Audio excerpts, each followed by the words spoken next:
నమస్కారం. ఈరోజు ఆగస్ట్ 15 మన 79th స్వాతంత్ర్య దినోత్సవం. ఈ సందర్భంగా ప్రస్తుతం భారతదేశం ఎదుర్కొంటున్న కొన్ని క్లిష్టమైన భౌగోళిక రాజకీయ పరిస్థితులపై ఒక లోతైన విశ్లేషణ చేద్దాం. నమస్కారం. అవును, ప్రపంచ వేదికపై చాలా వేగంగా మార్పులు జరుగుతున్నాయి. ముఖ్యంగా అమెరికాతో వాణిజ్యపరమైన ఉద్రిక్తతలు, అటు చీనా ఇటు రష్యాతో మన సంబంధాలలో వస్తున్న మార్పులు, వీటన్నిటినీ మధ్య మన వ్యూహాత్మక స్వయం ప్రతిపత్తి, ఇలాంటి అంశాలపై దృష్టి సారిద్దాం. ఖచ్చితంగా. మన దగ్గరున్న సోర్స్ అంటే ఒక యూట్యూబ్ వీడియో ట్రాన్స్క్రిప్ట్ ఆధారంగా ఈ పరిణామాల వెనుక ఉన్న కారణాలు, వాటి పర్యవసనాలు అర్థం చేసుకోవడానికి ప్రయత్నిద్దాం. సరే, మొదటగా స్వాతంత్ర్య దినోత్సవ ప్రసంగంలో ప్రధాని మోడీ గారు చేసిన వ్యాఖ్యలు మజ్బూరీ మే నహీ మజ్బూతీ కే సాథ్ అన్నారు. అంటే బలహీనతతో కాదు, బలంతో స్వదేశీ ఉత్పత్తులను ప్రోత్సహించాలని. ఇది పేరు చెప్పకుండా ట్రంప్ గారి టారిఫ్ బెదిరింపులకు పరోక్ష విమర్శలాగా అనిపించింది నాకు. మీకేమంటారు? నిజమే, ఆ కోణం స్పష్టంగా కనిపిస్తోంది.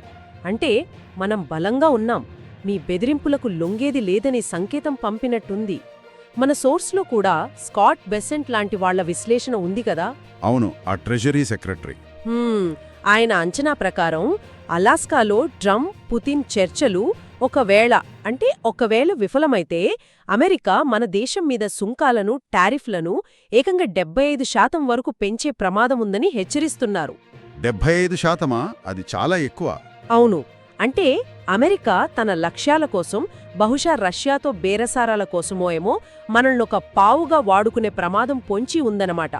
ఇది మన ఆర్థిక వ్యవస్థ మీద ఒత్తిడి తెచ్చే ప్రయత్నమే. మరి ఈ పరిస్థితిలో మిగతా పెద్ద దేశాలతో మన సంబంధాలు ఎలా మారుతున్నాయి? ఇప్పుడు అమెరికా పాకిస్తాన్ బంధం గురించి సోర్స్లో వికాస్ స్వరూప్ గారి విశ్లేషణ ఉంది. అది తాత్కాలికమే అంటున్నారు కదా. అవును, అది అవసరాన్ని బట్టి మారే సంబంధమని, ట్రంప్ వైఖరి ఎప్పుడైనా మారొచ్చనే విశ్లేషణది. మరోవైపు చూడండి, చైనాతో మన సంబంధాల్లో కొన్ని ఆసక్తికరమైన మార్పులు కనిపిస్తున్నాయి. గుజరాత్లో నయారా రిఫైనరీ విషయంలో చైనా కంపెనీ ఆసక్తి చూపించడం ఒకటి, అలాగే మన దేశం నుంచి యూరియా ఎగుమతులపై ఉన్న నిషేధాన్ని ఎత్తివేయడం మరొకటి. చిన్నవే అయినా ఇవి సంకేతాల్లో చూడొచ్చు. అంటే అమెరికా ఒత్తిడి పెరుగుతున్న కొద్దీ చైనా వ్యూహాత్మకంగా మనతో కొంచెం దగ్గరవ్వడానికి ప్రయత్నిస్తోందా? వాళ్ల ప్రయోజనాల కోసమైనా సరే. ఆ అవకాశం ఉంది. అంతర్జాతీయ రాజకీయాల్లో శాశ్వత మిత్రులు శత్రువులు ఉండరు కదా, ప్రయోజనాలే ముఖ్యం. ఇదే సమయంలో చూడండి, బ్రెజిల్ అధ్యక్షుడు లూలా డా సిల్వా లాంటి వాళ్ళు బ్రిక్స్ కరెన్సీ ప్రతిపాదన గురించి. అవును, డాలర్ ఆధిపత్యాన్ని సవాలు చేయాలనే ఆలోచన బలపడుతోంది. ఇవన్నీ ఒకదానికొకటి ముడిపడి ఉన్న పరిణామాలు. అన్నీ అమెరికా విధానాలకొస్తున్న ప్రతిస్పందనలే. సరే, ఇదంతా ఆర్థిక రాజకీయ కోణం. మరి రక్షణ రంగం సంగతేంటి? మనం అమెరికా నుంచి F-35 యుద్ధ విమానాలని నిరాకరించాం. ఆ నిర్ణయం చాలా కీలకమైనది కదా, అత్యంత కీలకమైనది. అది కేవలం విమానం కొనకపోవడం గురించి కాదు. అది భారతదేశం తన వ్యూహాత్మక స్వయం ప్రతిపత్తిని ఎంత బలంగా కాపాడుకోవాలనుకుంటుందో చెప్పే నిర్ణయం. అంటే మన విదేశాంగ రక్షణ విధానాల్లో ఇతరుల జోక్యం ఉండకూడదనే పట్టుదలన్నమాట. ఖచ్చితంగా. సోర్స్లో చెప్పిన కారణాలు చూడండి. ధర ఎక్కువ, సరే, అదొక అంశం.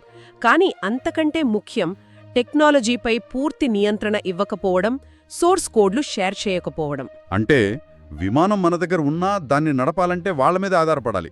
అవును, అంతేకాదు, ఆ డీల్ ఒప్పుకుంటే పరోక్షంగా మనం నాటో కూటమితో మరింత ముడిపడిపోయే ప్రమాదం కూడా ఉంది. మనకు ఆ అవసరం లేదు కదా. నిజమే. Retired air marshal Sanjeev Kapoor, Brahma Chellaney వంటి నిపుణులు కూడా ఇదే అంటున్నారు. టెక్నాలజీ మన చేతుల్లో ఉండాలి, సరఫరా చేసేవాళ్లు మనల్ని శాసించకూడదు అని. దివంగత జనరల్ బిపిన్ రావత్గా అన్నట్టు మనం 3.5 ఫ్రంట్ వార్కు సిద్ధంగా ఉండాలి.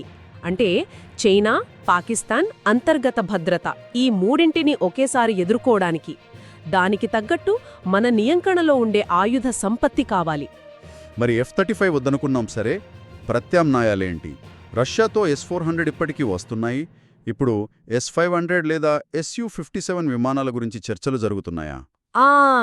సోర్స్ ప్రకారం ఆ దిశగా చర్చలు జరుగుతున్న సూచనలున్నాయి. రష్యా నుంచి Su-57 లాంటి వస్తే టెక్నాలజీ బదిలీ అంటే ఆ సాంకేతికతను మనకివ్వడం, సోర్స్ కోడ్లు లభించడం వంటి అవకాశాలు మెరుగ్గా ఉంటాయని ఒక విశ్లేషణ. ఇది మన స్వంత ఏఎంసీఏ కార్యక్రమానికి కూడా ఉపయోగపడుతుంది. ఏఎంసీ అంటే మన స్వదేశీ 5వ తరం యుద్ధ విమానం కదా. అవును.